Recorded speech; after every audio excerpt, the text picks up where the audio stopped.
In this project, we're going to make a do-it-yourself heat-resistant base for your fire pit. In this case, a solo stove bonfire, but you can size it up or down to meet your needs. This is a very easy project and it has no moving parts. The two-piece design allows you to set it up and take it apart anywhere you'd like to provide some protection from your fire pit.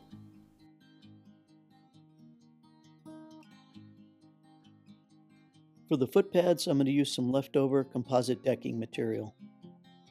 Composite deck scraps are a great choice because they're super durable. You could also use pressure-treated lumber or something like cedar that's good for exterior use. For the platform itself, I'm using leftover ceramic floor tiles. These are 12 by 24 inches. They're very durable and they're heat resistant.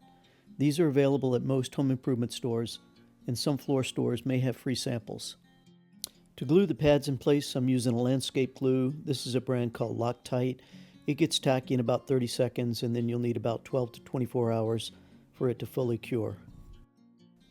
This is the underside of the base, and I've glued the pads on in an asymmetric pattern, and this just makes it a little bit lighter but still provides good stability.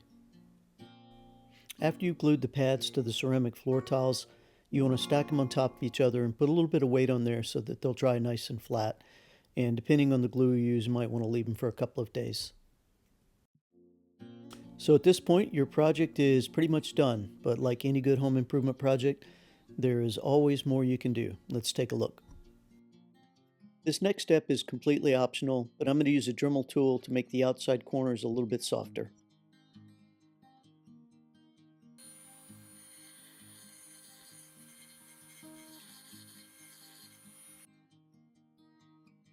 I wasn't crazy about the tan color of my floor tiles, so I decided to paint them black.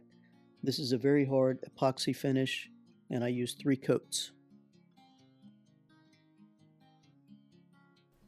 And now we're done. If you like this video, please like and feel free to leave a comment. Thank you.